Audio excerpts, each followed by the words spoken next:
An meiner Seite ist Ursula Wirz, Autorin des O-Atlas II. Frau Wirz, wie kommt man denn auf die Idee, ein Nachschlagewerk für herausnehmbare KFO-Technik zu erstellen? Nun, ich war 30 Jahre an der Uniklinik Aachen, an der Klinik für Kieferorthopädie, als Technikerin angestellt. Und in dem Rahmen war ich auch für die studentische Ausbildung mit zuständig. Und deshalb habe ich die wichtigsten Halteelemente und Apparaturen fotografiert und sie in einem losen Blattwerk in einem Ordner zusammengeheftet. Und als dieser Ordner unserem Oberarzt in die Hände gefallen ist, hat er direkt gesagt: Ulla, da musst du aber ein Buch draus machen. Und so kam der zustande. Aber es war nicht so einfach, einen Verlag zu finden. Aber als der Firma Dentaurum dieser Ordner auch aufgefallen ist, war es sofort klar, dass wir das Buch umsetzen. Wie lange haben Sie an diesem Nachschlagewerk gearbeitet? Oh, das kann ich nicht ganz genau sagen.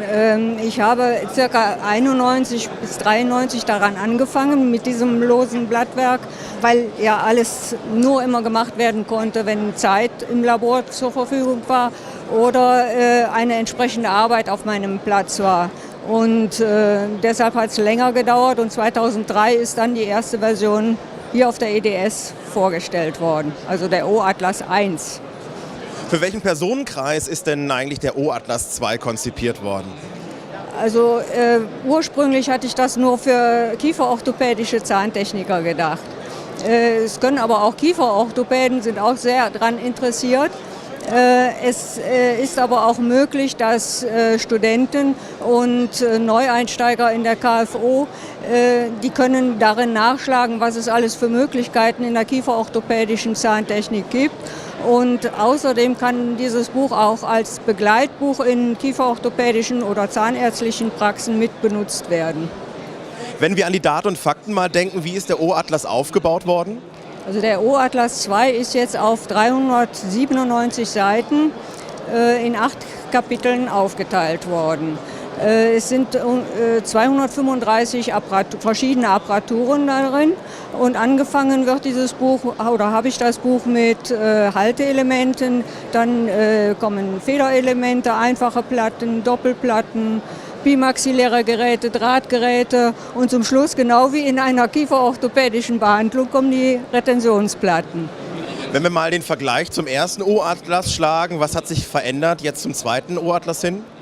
Also im neuen O-Atlas sind 44 neue Apparaturen drin enthalten.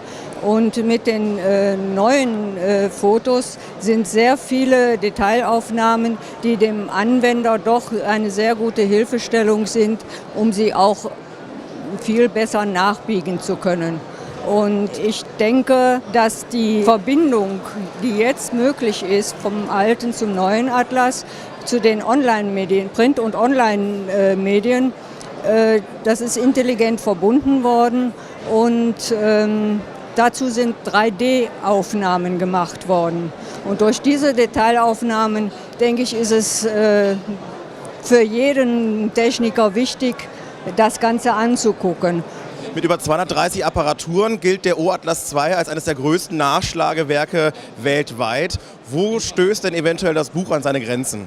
Nun, in so einem Buch kann man nicht alle Apparaturen, die es so gibt, die man so machen kann, aufzählen. Schon allein wegen der immer fortwährenden Entwicklung und Forschung kommen immer wieder neue Apparaturen hinzu. Also mit anderen Worten, ich werde nie fertig. Und wie sieht die Resonanz bisher auf den O-Atlas II aus? Also bisher habe ich überwiegend positive Rückmeldungen bekommen. Also da bin ich schon sehr erfreut drüber. Es gibt natürlich auch Kritikpunkte, das ist auch ganz klar. Aber nur durch solche Kritik lernt man und solche Diskussionen müssen geführt werden, damit so ein Werk auch wieder aktualisiert werden kann.